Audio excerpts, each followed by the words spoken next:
Jesus, em tua presença, reunimos-nos aqui, contemplamos tua face e rendemos-nos a ti, porque um dia tua morte trouxe vida a todos nós e nos deu completo acesso ao coração do Pai, e o véu que separava já não separa mais, e a luz que outrora apagava agora brilha e cada dia brilha mais. Vamos adorar. Só pra te adorar e fazer teu nome grande e te dar o louvor que é devido. Estamos nós aqui. Amém? Mateus capítulo 5 e o verso 13. Diz assim a palavra: vós sois o sal da terra, mas se o sal perder o sabor, com que há de salgar? Para nada mais serve, senão para ser lançado fora e pisado pelos homens. Eu vou repetir: vós sois o sal da terra, mas se o sal perder o sabor, com que se há de salgar? Para nada mais serve, senão para ser lançado fora e pisado pelos homens. Repita comigo aí: irmão Roberto. Fala, irmão, com vontade. Irmão Roberto, eu lhe empresto 10 minutos além do tempo que o senhor tem para finalizar a palavra. Deus abençoe. Se eu terminar o culto 9h10, você não vai sair murmurando porque o culto acabou mais tarde, porque você já me deu o tempo que eu precisava, tá bom? Deus abençoe pela sua generosidade. Por que, irmão, estou fazendo isso? Porque tem irmão que acaba o culto 9h05, 9h10, sai murmurando. Cada pastor. Mas como você já me dá logo antes, sabendo que eu vou passar no horário, né? Você já não murmura mais, tá bom? Irmãos, texto muito conhecido nosso. Vós sois o sal da terra, luz do mundo. E nós estamos falando sobre o perfil do cristão verdadeiro, querendo que nós cresçamos em graça e em conhecimento. Porque assim, do que adianta a gente perceber que os dias estão chegando ao fim? Do que adianta a gente perceber que Jesus está voltando? Do que adianta a gente analisar as profecias e entender que estão se cumprindo, mas se não há uma preparação individual de cada um? Se eu sei que Jesus está voltando, isso era para me levar ao altar de Deus em oração. Se eu tenho convicção de que Jesus está voltando, é para me aperfeiçoar mais na minha jornada cristã. Mas volta e meia a gente encontra situações em nós. E se Deus fosse falar conosco para punir, a gente seria punido. Às vezes a gente encontra situações em nós que afasta a santidade, a glória de Deus da nossa presença, da nossa vida. Então por que o ensino? Eu quero dizer que nós estamos, sabe quantos meses? Eu estava contando essa mensagem. Nós vamos fazer 4 meses e meio tratando desse tema, do perfil do cristão verdadeiro. A gente está falando disso desde o início de outubro, novembro, dezembro, 3 meses e meio. No Pajuneiro. Você tem 3 meses, né? Outubro, novembro, dezembro, 3 meses e meio. Para quê? Para que você cresça na graça e no conhecimento. Para quando chegar no dia, você não dizer: ninguém me alertou, não foi pregado isso na igreja quando eu pregava, ninguém me falou de nada que eu precisava mudar. Porque evangelho, igual eu aprendi esses dias, que evangelho é coalizão. Se você não chocar com o mundo na sua jornada cristã, isso quer dizer que você não está na mesma jornada que ele, no mesmo caminho que ele. Mas se ser cristão é alguma vez na nossa vida bater de frente com o mundo, bater de frente com aquilo que o mundo prega. Então por isso, nós pegamos esse texto de Mateus capítulo 5, pregamos sobre as bem-aventuranças, falamos sobre caráter, sobre comportamento, sobre conduta. Pregamos a bem-aventurança, falamos que isso aqui era a lei do reino de Deus, você entendeu? Agora Jesus ele olha para nós e fala assim: já que vocês aprenderam a bem-aventurança, as leis desse reino, vocês agora são o quê? O sal. Vou explicar. E eu gosto de pregar sobre esse texto porque é muito fácil de pregar em cima. Eu já preguei aqui umas 3 a 4 vezes a respeito desse mesmo assunto. Voz do sal da terra e luz do mundo. Só como eu tenho visto e aprendido nas nossas escolas bíblicas que as pessoas têm dificuldade de gravar aquilo que é ensinado.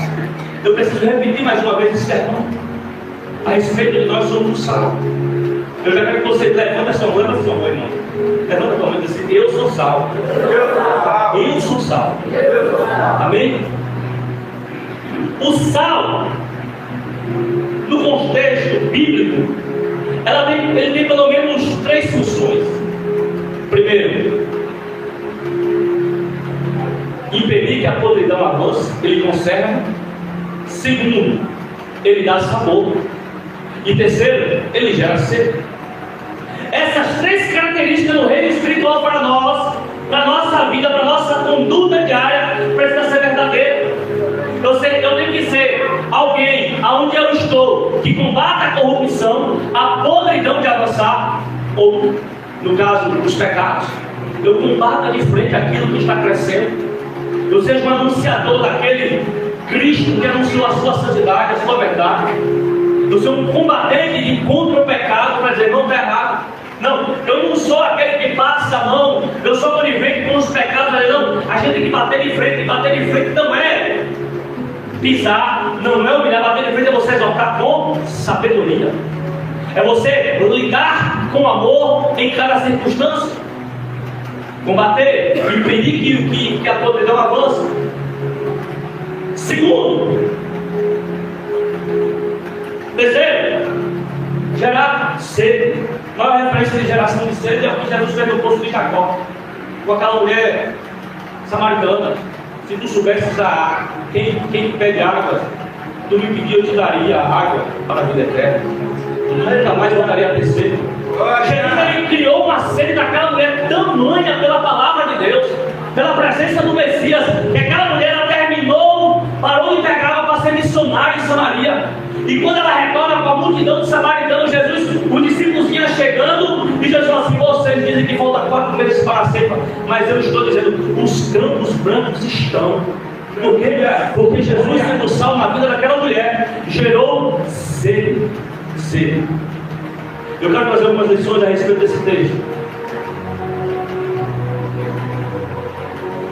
Primeiro, o cristão verdadeiro tem a sua identidade definida. Olha o que a Bíblia diz: vós sois o sal. O sal, ele é perceptível ou ele é imperceptível? Ele é perceptível. Você faz um almoço, qualquer coisa que você precisa de sal, você não coloca sal. Quando você bota na boca, você percebe que está sem sal. A identidade do sal é definida. Nós reconhecemos ele pelo sabor. Quando você bota aquele ensopado, Luiz, na boca, você já identifica: rapaz, ou tem sal demais, ou tá bom de sal, ou falta sal. Sim ou não? Ele tem a sua identidade definida. O crente verdadeiro, ele não é semelhante ao jovem Êxodo de Atos 20, em cima do muro. Sempre está definido naquilo que ele crê. O sal verdadeiro, o crente verdadeiro, ele sabe quem ele é. Aleluia. Ele conhece o Deus que ele serve. E qual a função que ele exerce no reino. O sal, o crente de verdade, ele se conhece. Ele conhece o Deus que ele serve. E ele sabe qual é o seu papel para o reino de Deus. Uma pergunta assim pertinente: você é sal daquele sal que eu falei? Você não deu essa palavra, você é sal? Você tem a sua identidade definida? Ou você é aquele crente que Maria vai com as outras? Você é crente porque fulano é. Até vai, porque Jesus conversa no meio da jornada. Mas eu digo uma coisa: Jesus ele chamou você e eu para termos a nossa própria identidade nele. A nossa própria identidade justo nele, sem interferência de ninguém. O que nos molda não é a vida do nosso irmão, mas o que nos molda é a palavra. O que define se nós somos sal de verdade, crente de verdade, é a palavra. O que molda o caráter do crente é a palavra. Claro, nós dependemos dos testemunhos para a edificação? Sim, louvado seja o nome do Senhor. Mas o que define o crente de verdade é aquilo que está escrito. É aquilo que está escrito. O terno e a gravata não define o crente. A forma dele pregar não define o crente. A forma dele andar aí não define o crente. Mas o que define o crente é os bastidores. É quem ele é quando ninguém vê ele. É quem ele é longe da esposa, longe do marido, longe dos irmãos. Ele tem a identidade dele definida. Ele é crente. Chegando na casa dele ele é crente, fora da casa dele ele é crente, no trabalho dele ele é crente, na igreja que ele congrega ele é crente, na igreja que ele visita ele é crente, no bairro que ele vai que ninguém conhece ele é crente, ele é servo, ele faz a diferença. Nós precisamos acordar para isso. O crente de verdade tem a sua própria identidade, gerada em Cristo. Vós sois o sal da terra. O que me chama a atenção aqui é que Jesus ele fala assim: vós sois o sal do templo. Vós sois o sal do templo. Ele fala: vós sois o sal do quê? Da terra. Vós sois o sal aonde você pisar. Aonde você estiver, é para ser sal. Sal. Sal demais presta? É aquele crente chato. Sal demais. Insosso presta? Não. É sal na medida correta, crente na dosagem certa, guiado pelo Espírito Santo de Deus, é crente levado pela palavra, é crente que conhece o Deus que serve. Não é aquele crente que, desculpa a expressão, irmão, ignorante, bruto. Não. O crente de sal é diferente. Ele chega no local, se havia adultério, ele consegue informar e exortar. Ele chega num lugar onde o pecado reinava pelas orações dele. O pecado tem que diminuir, irmão. Eu já contei um testemunho aqui, lá no meu trabalho, quando eu trabalhava no presídio, no alojamento. Eu já contei várias vezes, mas vou contar de novo para vocês entenderem a diferença do sal. O alojamento era lotado de coisa que não prestava, de vídeos que Deus não se agradava. E eu cheguei para o meu pastor no tempo e falei: pastor, eu vou cair. Ele falou: por quê? Não vai desistir tão cedo. Eu falei: não, é porque eu não estou, pai. Quando eu trabalho, eu não posso ficar firme daquele jeito. Ele falou: você ora lá? Você intercede? Eu falei: não. Ele falou: pronto, aí o segredo. Passe a orar no alojamento onde você está. Seja o primeiro a chegar. E quando você chegar sendo o primeiro, dobra o seu joelho. Quando os ímpios começarem a chegar, vão te ver orando. E assim eu fiz, segui o conselho do pastor. Comecei a orar no alojamento, orando no alojamento. Chegou num período, depois de uns 3 a 4 meses, os ímpios mesmo voltavam para fora, aquele que vinha desconcertar o que estava consertado no alojamento. Os próprios ímpios: rapaz, fez a oração que o irmão fez no alojamento, o irmão fez uma oração por nós, aqui nesse presídio, agora vem você, querendo desconstruir, não, lá para fora, vá assistir seus negócios lá fora. Falou: olha, rapaz, a diferença do sal. Você faz a diferença onde você está? Você tem sua identidade definida? Porque assim, se você pegar um molho de comida e jogar um molho de sal, vai prevalecer o sabor do sal. Sim ou não? Ele não é contaminado. Não. O sal, onde ele chega, ele mantém a sua identidade e nada corrompe ele. Nada corrompe o sabor do sal. E o sabor do crente? Tem crente que é crente aqui, viu? Na sua frente. Chega lá no trabalho, é outra pessoa. Chega ali na esquina, é outra pessoa. Ali é outra pessoa. E quem conhece esse crente com várias personalidades, eu digo: misericórdia, esse irmão é o que mesmo? Aqui ele demonstra uma coisa, lá ele já se mistura, ali ele se mistura, ali ele não vai, mas ali ele se mistura. ele não tem identidade. Não tem identidade definida. Aonde ele chega, os lugares, as pessoas influenciam ele. Mas o crente de verdade, o cristão verdadeiro, ele não é influenciado porque ele tem uma identidade definida. Ele sabe quem ele é, ele conhece o Deus que serve e ele sabe a sua colocação, a sua função dentro do reino de Deus. Você tem a sua identidade definida. Segundo, o sal, o cristão verdadeiro, influencia o ambiente onde ele está. Quem é o nosso maior modelo de sal? Jesus. Jesus andando na beira da multidão, uma multidão cercando ele, de uma mulher impura, acometida com enfermidade por 12 anos, a mulher de fluxo de sangue. Não só. Aquela mulher, pela lei de Moisés, não era nem matar naquele local. Pela lei de Moisés, tudo que ela tocava se tornava impuro. O lugar onde ela pisava se tornava impuro. Tinha que passar por um ritual de purificação. Mas no coração dela, ela disse assim: se eu tocar, ela tem que estar na orla dos seus vestidos, na orla das suas vestes. Pela lei de Moisés, o toque que ela desse em Jesus era para deixar Jesus em puro. Só que Jesus era o quê? Sal. Ele era sal para este mundo. Mas como a mulher impura toca no dono da pureza, a pureza do homem purifica a mulher que é impura. É por isso que o crente, o servo de verdade, ele não é influenciado por nada. Porque onde ele chega, não é as impurezas que definem quem ele é, mas o seu caráter, a sua santidade, aonde ele está, é que vai santificar o lugar, é que vai purificar o lugar. Você está entendendo?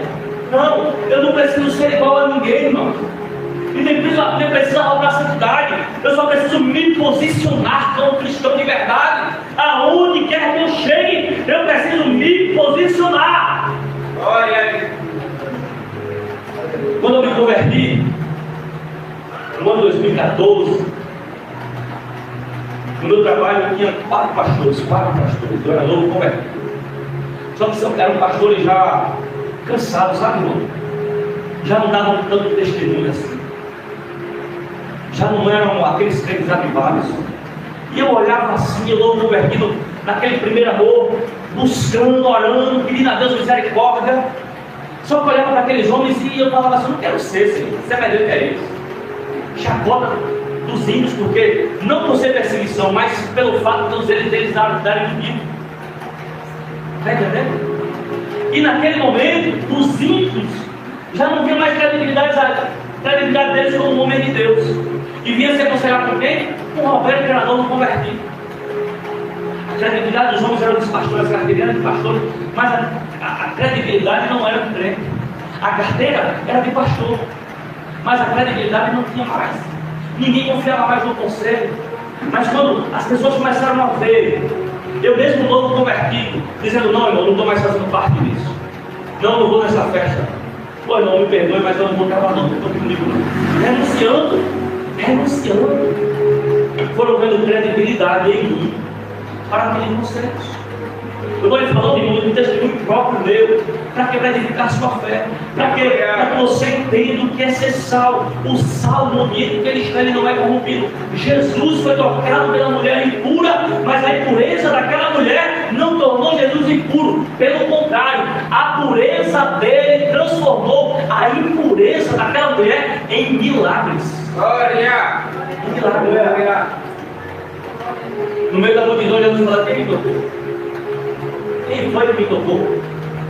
Pedro olha e fala: peraí, Jesus, no meio de tanta gente, o Senhor está perguntando quem ele toca. Aí Jesus falou: esse toque foi diferente, saiu meu.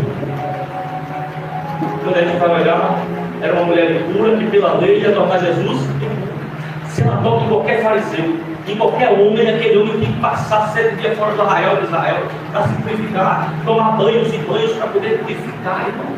Mas quando ela toca em Jesus, a pureza do sal que habitava em Jesus, sabe, transformou a pureza daquela mulher. Quando você está num ambiente de pureza, quando você está num ambiente onde todo mundo é ímpio, onde todo mundo não serve a Deus, só você de crente, como é a tua postura? Você transforma ou você é influenciado? Você edifica ou você deixa de ser edificado por aquela coisa? Pelo amor de Deus, irmãos, para de ser crente menino, como disse o apóstolo Paulo. Deixa que a palavra te transforme, te molde, para que quando você chega em qualquer lugar, as pessoas te conheçam que você é crente, sem ter Bíblia debaixo do braço, sem ter terno nem gravata, sem ter coque na cabeça, sem ter saião para definir, mas pela simples forma de agir, de lidar, pelo caráter que você tem, que foi transformado pela palavra. E outra,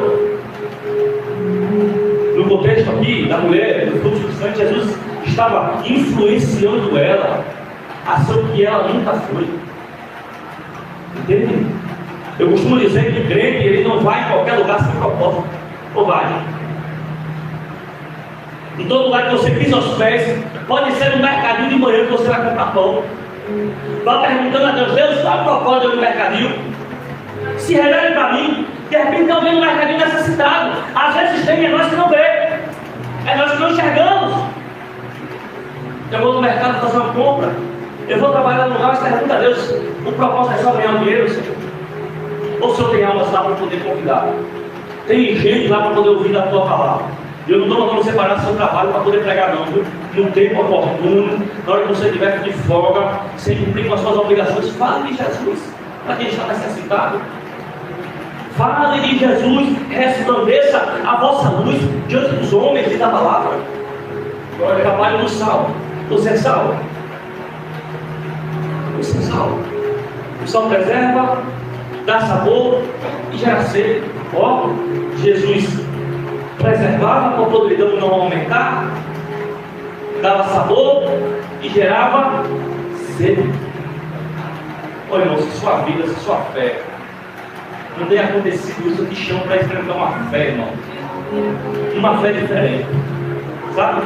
Se o seu cristianismo não tem feito isso nas pessoas que te cercam, gerando sede, eu te convido a experimentar um Jesus que gera sede das pessoas. Sede da palavra, sede. Nós lemos nas bem-aventurados que têm fome e sede de justiça. A esposa falou sobre isso aqui logo mais cedo. Que a nossa sede ela permanece não pelas coisas do mundo, mas pelas coisas de Deus. Aleluia. E a Bíblia diz que aquele que tem sede, né, vai ser o quê? Farto, vai ser preenchido. Aleluia. Você ainda tem sede de buscar o Criador e gerar sede nas pessoas? Ainda tem sede? Tem? Porque se você não tem sede de Deus, você não consegue gerar sede de Deus em ninguém. Se você não tem sede de Deus, você não consegue gerar sede em ninguém. Mas você tem sede de Deus, sede de ser transformado pela palavra, sede de ser um novo crente transformado em Jesus. Você tem sede de mudar aquelas falhas que ainda habita ali. Você tem sede de ser transformado, sede das coisas de Deus, sede da palavra, sede da presença dEle, sede da promessa dEle. Você ainda tem sede. Se você tem sede, você pode gerar sede em outras pessoas. Mas se você não tem mais sede das coisas de Deus, irmão, eu te convido. Ó, o nosso tema da nossa festividade, Apocalipse capítulo 22, né? E o verso 16: aquele que o Espírito da noiva diz: vem. Aquele que tem sede, venha e beba de graça da água da vida. É? Aquele que tem sede, venha. Disse Jesus. Você tem? Você é salvo? Você é salvo?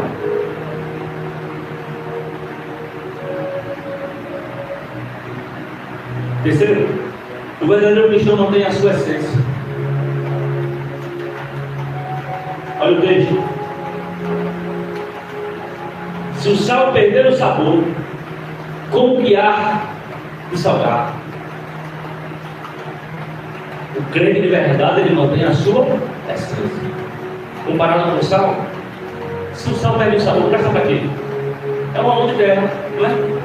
Vira areia. Mas serve para quê? Sal sem sal é um monte de terra. Sim ou não? E o crente sem sabor? E o crente sem propósito? E o crente sem foco? E o crente que perdeu as suas propriedades de crente? Ele é crente, mas xinga. Ele é crente, mas rouba. Ele vai para a igreja, mas é da cobiça. Perdeu as propriedades de crente. Ele é crente, mas bebe. Perdeu as propriedades de crente. Para que ele presta? Jesus falando numa parábola em Lucas capítulo 13. Jesus ele vai falar sobre uma figueira plantada na vinha. O quê? Uma figueira plantada em uma vinha. Percebeu que são duas árvores diferentes? É uma figueira plantada numa vinha. A figueira ali representava Israel. A vinha ali representava o ministério terreno de Jesus. E a Bíblia diz que havia o viticultor, aquele que cuidava da vinha, da figueira plantada na vinha, e que o vinhadeiro, o dono da vinha. E o vinhadeiro vinha falar com o viticultor todo ano e dizia: cadê os frutos dessa figueira que está plantada na vinha? Aí Jesus diz assim, e o vinhadeiro fala assim: deixa eu adubar, deixa eu estercar, e no ano que vem, se ele der, ficará, e se não der, mandará cortar. Jesus estava falando de Israel, que estava plantado na vinha, que é o próprio Jesus. Israel, sendo a figueira, não produzia frutos dignos de arrependimento. E Deus dizia: manda cortar. E Jesus dizia: pera aí, eu vou botar um pouquinho mais de adubo, eu vou estercar. Um crente sem sabor é semelhante à figueira estéril. Não dá fruto, não gera sede, para que ele presta? Na parábola do Lucas fala assim: e por que essa figueira ainda habita a terra inutilmente? Irmãos, coloque um propósito na sua vida cristã. Propósito na sua vida cristã. Tá bom, pastor, eu perdi o sal, o que é que eu faço? Vai até o Senhor em arrependimento, em confissão de pecados, porque Ele é fiel para perdoar. Vai até o Senhor, confessando as suas falhas, diz: Senhor, eu era um sal, agi como um sal por um período de tempo, mas perdi o sabor, ainda pode restaurar? Pode. Sim ou não? Pode. Jesus ele é expert em restaurar. E aí eu entro no conceito espiritual. Já que o sal sem sabor ele vira uma mão de terra, molhando a terra ela vira barro, e barro vira vaso. Aleluia. Você entendeu? Já que sal sem sabor vira terra, terra molhada vira barro, e barro na mão do oleiro ele vira vaso de novo. Basta que você, que perdeu o sabor diante do Senhor, e com verdade, sinceridade, dizer: Senhor, eu pequei, restaure-me o sabor, restaure-me as propriedades de sal. Porque sem sal, o crente sem sabor não presta. É melhor ficar no mundo. Sem sal, sem sabor, sem propósito, é melhor estar lá. Não tem ninguém, irmão, enganando e sendo enganado. Você está entendendo? Enganando e se enganando.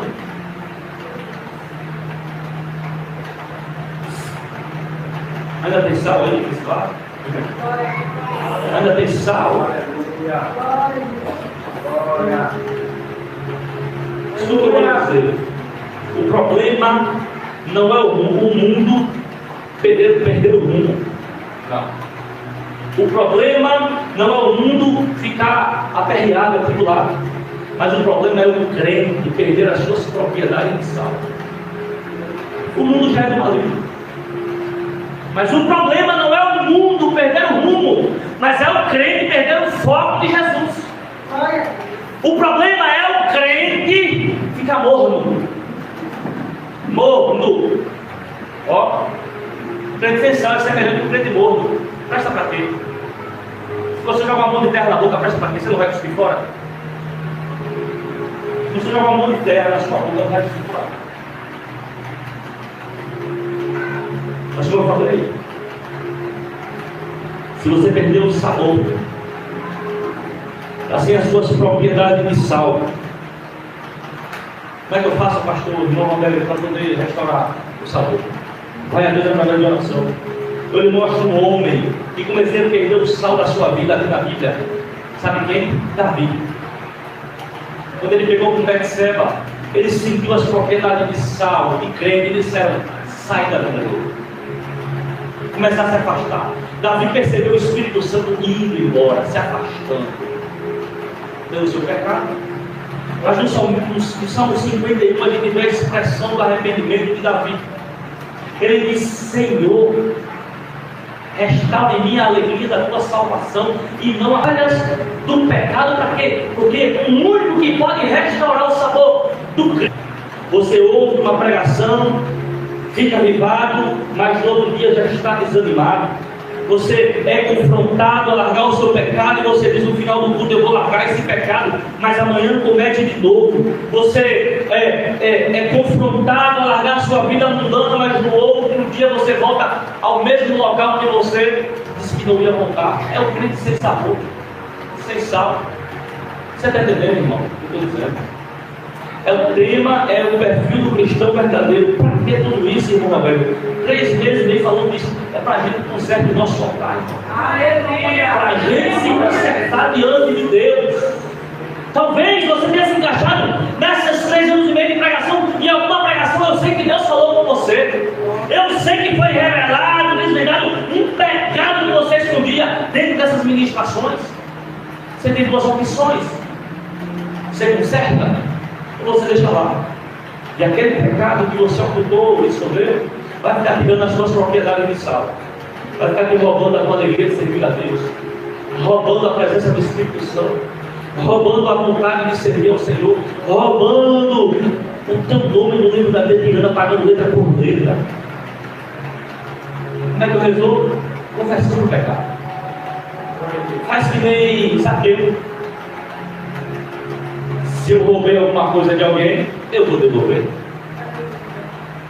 Se eu fiz algum mal a alguém, eu vou restaurar esse mal. É assim que resolve o pecado.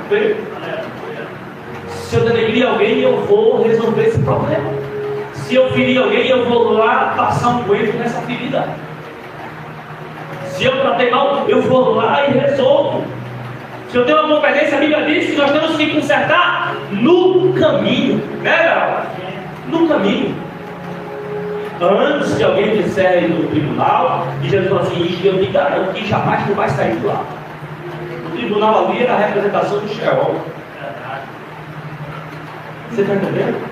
Mas um crente que reconhece as suas propriedades de sal, irmão, ele não quer perder o sabor. Ele experimentou do reino vindouro.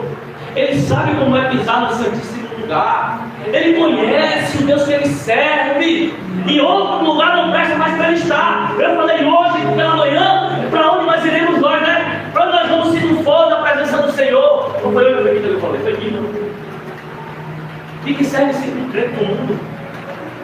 Só para ser pisado. Fala a verdade. Você chega no lugar, a pessoa que é crente se afasta. Chega no lugar, a primeira coisa que chega no bar para beber, a primeira coisa que fala assim: ah, tu não era crente? Já está pisando, só para servindo para pisar. Tu não era crente? E agora está bebendo? Encontra o antigo crente na farra. A primeira coisa que o povo faz: tu não era crente? Tu não estava com a Bíblia embaixo do braço? Só serve para quê? Para ser pisado, perdeu o sabor. Nada mais serve, só vai ser pisado neste mundo, irmão. Só que Jesus, Ele não te chamou para ser pisado. Jesus, Ele não te chamou para ser cauda. Jesus, Ele te chamou para ser cabeça. Não foi para ser pisado, humilhado, não. Jesus, Ele te chamou para viver em abundância de vida. Em abundância de vida.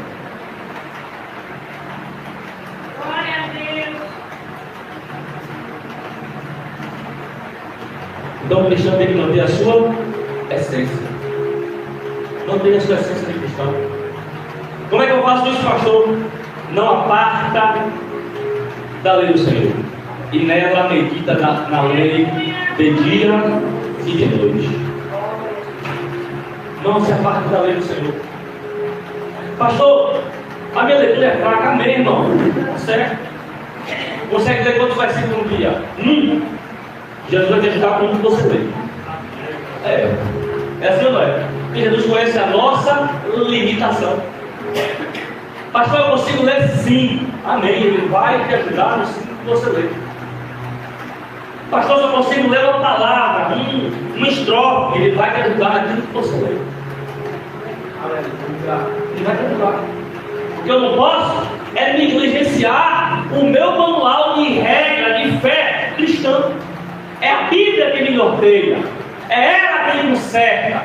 Quem dá norte, quem dá foco, quem dá sentido à minha vida e à tua vida é a palavra do Senhor. O salmista disse: lâmpada para os meus pés é a tua palavra, e luz para o meu caminho é a tua palavra. Salmista, guardei a tua palavra no meu coração para não pecar contra ti. O cristão de verdade faz isso, para ele manter a sua condição de sal. Ele medita na lei do Senhor de Deus. Quarto, para a gente finalizar. O cristão verdadeiro, ele vive com responsabilidade espiritual.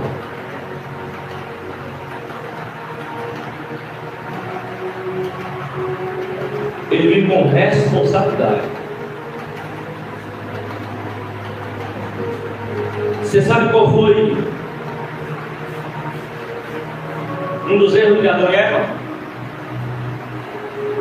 Foram irresponsáveis naquilo que Deus deu. Uma das ordens foi cuidar e zelar do jardim.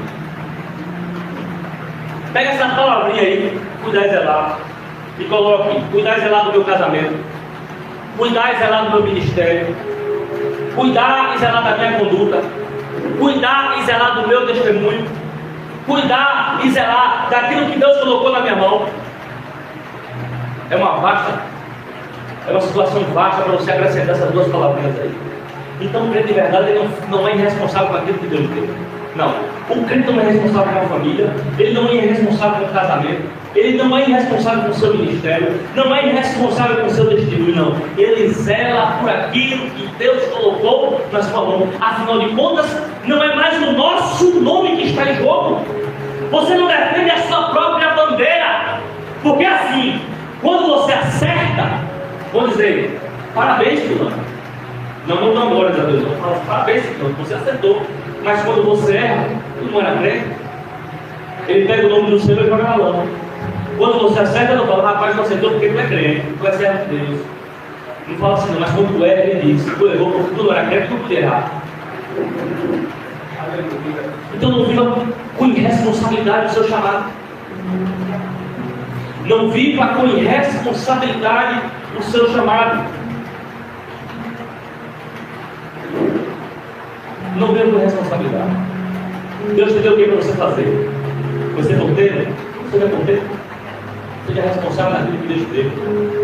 Deus te chamou para ser pastor? Seja pastor. Seja responsável com aquilo que Ele te deu. Deus te chamou para ser músico? Seja responsável como músico. Deus te chamou para estar no altar? Seja responsável com aquilo que Deus te deu. É diácono, presbítero, obreiro, missionário, missionária, evangelista. Serve, seja responsável. Serve daquilo que Deus te deu. Porque esse mesmo Deus que deu vai ser o mesmo Deus que vai perguntar: cadê? Cadê? Abre a tua mão para eu ver. Já viu a parada dos talentos? A um deu 2, a outro deu 3 e a outro deu 5. A um deu 2, a outro deu 5 e outro deu 10. Acho que é assim. Se não me engano. O que tinha 10 dobrou, o que tinha 5 dobrou, o que foi dado menos enterrou. E ele disse: eu sabia que o senhor colhe onde não planta. Eu temi, então eu enterrei. Servo malvado. Se tu tivesse me dado para eu colocar num banco, eu renderia mais. É porque Deus fez conosco, colocou o dom em você, para que você zelasse e cuidasse daquilo que Ele te deu. Plantou você numa vinha para gerar frutos. Hoje a parábola ela é representada dessa forma: nós somos a figueira, mas não somos mais mistério. A vinha é a igreja, é o terreno fértil, é aquilo que se planta ali naquele lugar, ela floresce, ela dá fruto. Mas nós somos a figueira, não mais mistérios. Nós estamos agora gerando fruto ao Senhor, dando fruto, granjeando os talentos, multiplicando os talentos. Por quê? Porque vai chegar um dia que o Senhor vai dizer: cadê? Multiplicou ou enterrou? outro ficou no terror. Quem entrega, irmão, não age com responsabilidade. O que aconteceu? E eu vou enterrar o meu talento. Vai, enterra para tu ver. Jesus, ele não vai cobrar por aquilo que tu sofreu. Ele vai cobrar por aquilo que te entregou. Vai cobrar por aquilo que te entregou. Por aquilo que te entregou. Quantos foram os talentos que ele te deu? Quais foram os dons que ele te deu? Multiplica, irmão. Multiplica. Eu vou ser sincero a você. Já teve dia, cara. Já teve dia. Eu dizer, Senhor, já li a tua palavra inteira. Acaba não sei quantas vezes. Eu conheço livros, capítulos. Eu sei onde está escrito. Quando me perguntam, eu sei responder. Então eu conheço a tua palavra de capa a capa. Eu devia parar de ler para poder pregar aquilo que eu já aprendi. Mas todas as vezes que eu penso em pregar o que eu aprendi, o Espírito Santo vem com uma mensagem e diz, é do teu jeito. Não é da tua forma. Não é da forma que tu quer pregar. O tema é esse daqui, estuda aí agora, se vira. Coloca em prática, vai, granjeia, multiplica aquilo que eu já te dei. Sabe quem fez isso com os talentos? Sansão. Deus deu força. Todas as vezes que Sansão era tomado pelo Espírito de Deus, a Bíblia diz que ele era tomado de força. Era assim? E dali nós estamos alisando os cabelos, me diz o segredo. Fala, rapaz, o que é? Ele estava zelando. E a Bíblia diz que Sansão não podia tocar em corpo morto porque ele era nazireu. O primeiro pecado de Sansão foi tocar no leão morto para tirar mel. Segundo, a Bíblia diz que o nazireu não podia casar com mulheres estranhas. Sansão fazia tudo conforme Deus não queria que ele fizesse. Mas ainda Deus, com misericórdia, pegava Sansão no meio de 1000 filisteus e ele pegava uma queixada de jumento e matava os filisteus. Mas houve um dia que o Espírito Santo falou, cansei. Chega. Não está zelando, não está cuidando daquilo que foi dado. Estou embora, viu? Tchau, Sansão. E a Bíblia diz que ele conta o segredo da Dalila, o cabelo é cortado. E Dalila corta ele e diz assim, lá vem os filisteus aí, viu? Ele diz, eu irei de novo como das outras vezes. Irei eu mais uma vez como das outras vezes. E a Bíblia diz assim, ele não sabia Sansão que o Espírito do Senhor estava longe dele. Quando os crentes irresponsáveis têm dito isso, irei eu como das outras vezes, irei cantar como eu cantei das outras vezes, irei eu pregar como eu cantei das outras vezes, mas não sabiam que o Espírito estava longe deles. Se Deus deu, zele daquilo que Deus te deu. Pastor, mas eu queria mais. Granjeie, multiplique, vá aumentando aquilo que Deus te deu, irmão. Sabe como foi que eu comecei para virar pastor? Eu limpava banheiro na casa de Deus. Faltava a irmã da limpeza do pastor. No momento não pode limpar, mas eu vou. Mas eu vou, eu limpo, pastor, passa que eu limpo. Como eu tinha disponibilidade para limpar, me gerou disponibilidade para eu ensinar. Eu não era nem obreiro, já dava escola bíblica na igreja. Fui pegando aquilo que Deus me deu fazendo assim, ó. Já que o Senhor quer, eu quero também. Já que o Senhor me deu, eu quero. Eu vou multiplicar. Já que o Senhor me deu, eu quero. Uma vez eu assisti aquele filme de cima, não foi? A Forja. O garoto fez uma oração que eu fiz no passado com Deus. O garoto sentou e falou, Deus, no filme, eu quero tudo que o Senhor tem para me dar. Seja físico, espiritual, eu quero. Eu fiz essa oração uma vez, sentado na igreja, e falei, Senhor, eu quero tudo que o Senhor tem para me dar. Tudo que o Senhor tiver para me dar, eu quero. Eu não quero ser melhor do que ninguém, mas onde o Senhor quiser me colocar, eu quero estar. Deus está bom, está certo. Foi me dando, ó. Era me dando e eu pegando. Era surgindo a oportunidade e eu abraçando. Me acarretei, dava escola bíblica, aconselhava, era responsável pelo evangelismo.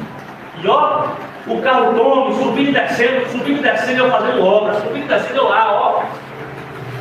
Era para fazer a vida, vai, eu vou, pastor, vou. Tem uma vez um novo convertido, o pastor me levou na situação do carro dentro do pé. Chegou lá, o pastor falou assim, é você que vai aconselhar. Eu de novo convertido. Falei, Jesus, o que é que eu faço? O que é que eu faço? Deus me usou de forma tremenda, eu fui grandeando. Eu estou lhe falando para você pegar o dom, porque às vezes o cansaço vem, o desânimo vem, e a gente quer tratar com irresponsabilidade aquilo que Deus deu. Poxa, É todo dia aquele negócio. Eu estou ali sentado. Poxa, é a portaria do preço, irmão. Poxa, é aquele do departamento dos irmãos que me ajuda. Oh, meu Deus do céu, faça o seu melhor onde você estiver. Faça o seu melhor. Eu sei que tem cargos que são dificultosos. É difícil você trabalhar. Mas deixa eu dizer, se Deus colocou na tua mão, irmão, não desanima não, e nem transmite o teu desânimo. Vai desanimado, vai sem força, vai sem vigor, porque no momento certo é sal. O sal que habita em você, o Espírito Santo da verdade, a essência que Deus colocou em você, vai te ajudar a transportar na presença dele. Aleluia! Glória a Deus. Deus é santo. Quantas vezes eu quis pecar e estava falando com alguém, pecar, não vou levar. Quantas das vezes eu acordei domingo de manhã e disse, Jesus, eu não vou pagar a escola da Bíblia hoje não. Meu Pai, me cansasse, eu vou ficar dormindo. Mas o zelo pela obra do Senhor me consome. E quando eu vejo que o desânimo me dominou, eu dou um pulo da cama e falo, levanta todo mundo, acorda! Dou um grito dentro de casa. Minha mulher, meu Deus do céu. A minha hora, nega, levanta aí, vai às 6h30 da manhã, viu, irmão? A escola bíblica sai logo, não, nega, pode não, vai às 6h30, pode não, levanta. Que hora é? Vai, não importa, não, se levanta, se acorda, nega. Pô, irmão, sério. Eu estou lhe exortando, não é para me deixar pequeno, não. Eu quero o seu crescimento. Se coloque, vamos orar. 10 minutos comigo.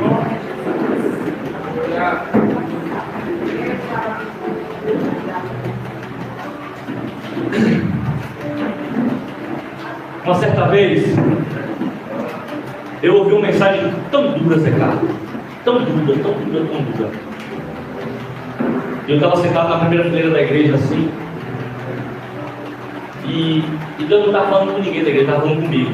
Mas foi tão dura a forma que Deus falou comigo, que o meu sentimento era terminar o culto, pegar o pregador e dar uma surra nele.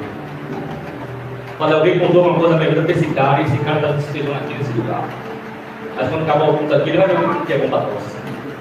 Até isso que Deus falou na pregação. Eu tive duas opções. Me render à voz de Deus, ou endurecer o meu coração. Você precisa ser sal para essa terra. Não endureça, se você ouvir a voz do Senhor, não endureça o seu coração. Eu sei que as mensagens têm sido duras, irmãos, mas é para o seu crescimento, para o meu crescimento. Eu sei que quando eu finalizar, quando o Espírito Santo falou, chega, você vai ser edificado por aquilo que foi pregado nessa igreja. Você vai se transformar. Se você deixar a palavra entrar, penetrar no seu coração, você vai se transformar. Glória a Deus. Mas se você permanecer com o coração duro, se Cristo não fizer, ninguém mais faz. Se Cristo não fizer, ninguém mais faz.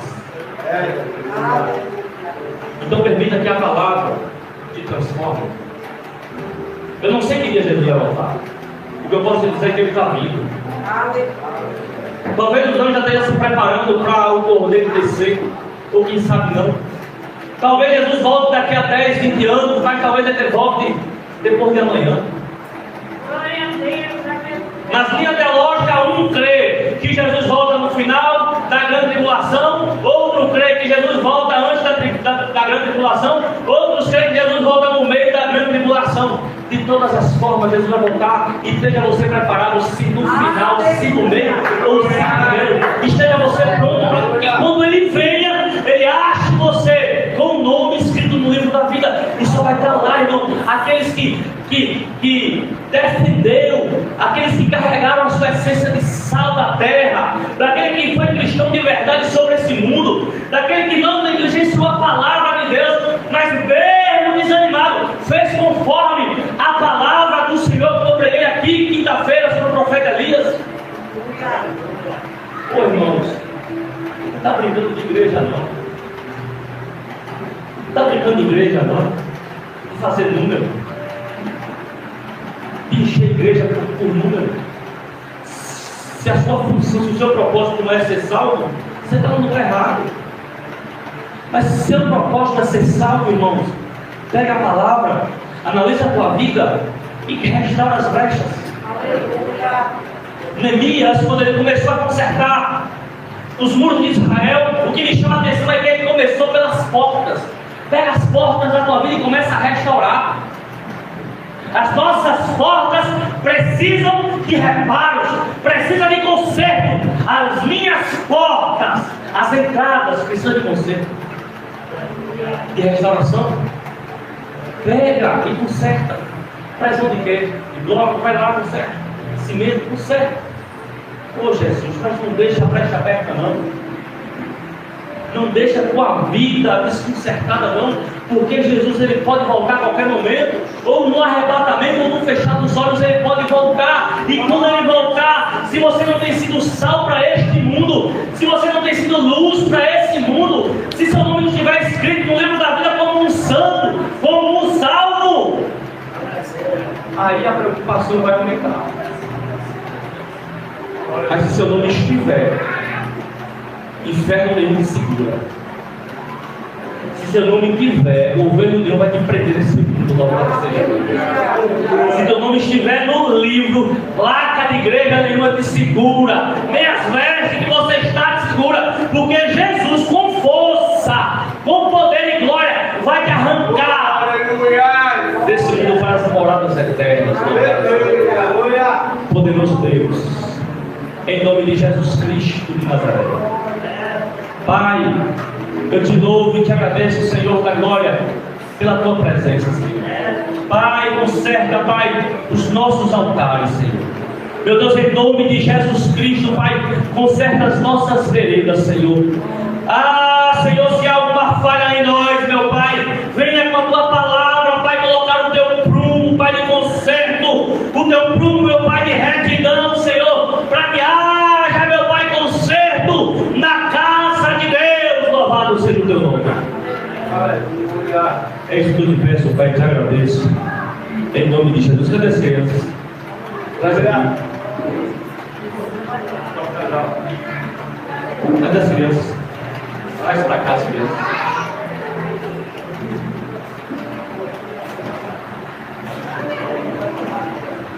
Não me deixe esquecer desse propósito, tá bom?